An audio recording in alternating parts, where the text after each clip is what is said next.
Renars podcast. So Adam Walker, he is, oh my God, so founded Ocean Walker Technique and swam all sorts of distances. A human being isn't supposed to swim across an ocean to another country, which is why I love the idea of it and why I embraced it. Well, 4 degrees on your feet makes it numb. 2 degrees is like someone slicing the bottom of your feet. It starts to get dark and then I'm stung. As you said, by this Portuguese man of war, and I'm on fire.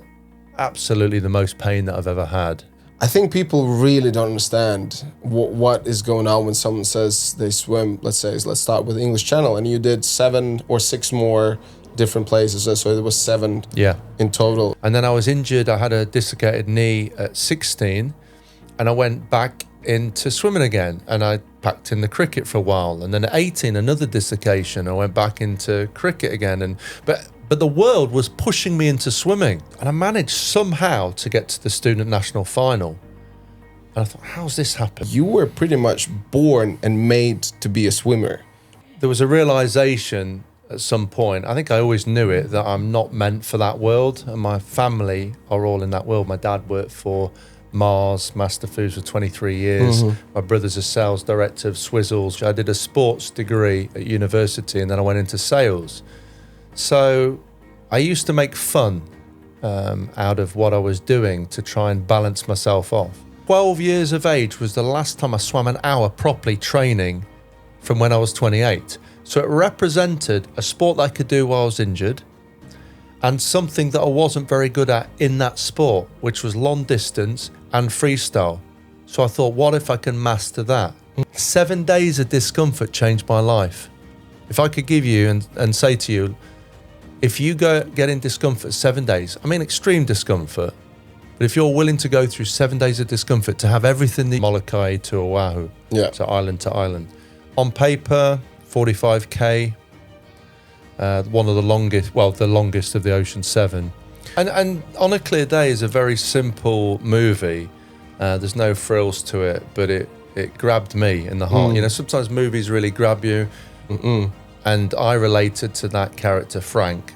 And basically, I saw myself as Frank. I'm getting goosebumps now as I'm talking about it. It's coming back to me. If somebody had said, what we're in now, 15 years ago, you'll do this one swim, it'll turn into 7, you'll do this thing called ice swimming, you'll be a swim coach, and then you'll be fine, you'll do all this coaching and you'll be secure, and then you'll risk it all to dig a hole in the ground, to build a lake and a wellbeing centre, and to play around with crystals.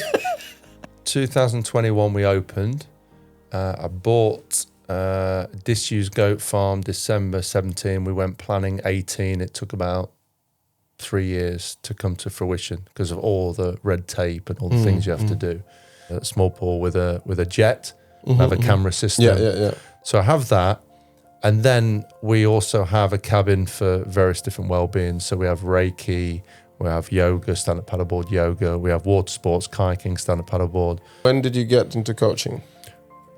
2013, I went to Tunisia with 9 top swimmers in the world.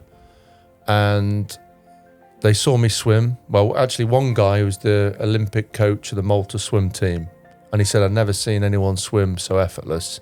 You know, and then I have to say, that's great, Dave. And I put my hand on his shoulder and I go, that's brilliant. But winning is slow and controlled. Losing is doing it fast. Okay, Dave, let's get into it. So I do my kind of hypnotherapy moment on it. I worked up the ranks. So I was there about a year in that job. And then I became a sales controller and I had a team. And I thought that will really excite me, having a team. I've got 11 people to manage. And nothing was really doing it for me. All these long distance swims were about finding who Adam is. It was a bigger deal for me. It was something I had to do for myself, and it became more than swimming. This is the will when it comes into willpower and how much something means to you. And I just remember thinking, the pain will be much worse if I don't make it. I think every minute counts, and you have to build up. So you have to build up to acclimatization. You have to produce what's called brown fat, which helps against combating the temperature.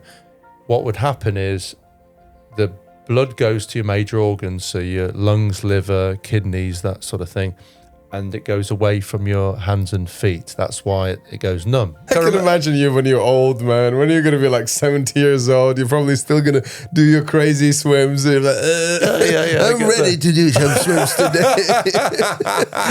Just put me in the water. And as soon as you get in the water, you're just like a fucking dolphin, just like, wee, kiki. But I remember training for the North Channel. I didn't have a job. So Ireland to Scotland. And I went to this loch in Scotland and I was swimming around. It was the first time that I could train without a job, like a proper sportsman. And I was just so happy. I was like free from it all. And I did a talk for the Royal Geographical Society. And that's, you get invited, top adventurers get invited. So to be invited for that was amazing. The message there is, even when you're faced with barriers, or even if someone says who's, well respected, you can't do it. Well, you're your own person. You've got your own mind. There's ways to get around things. And you've got a 1-year-old leaning over the side going, kick, kick, kick, kick, kick, kick, kick, to try to teach. So I think he'll be alongside me with these camps, which will be great. Blah, blah, blah. Renars Podcast.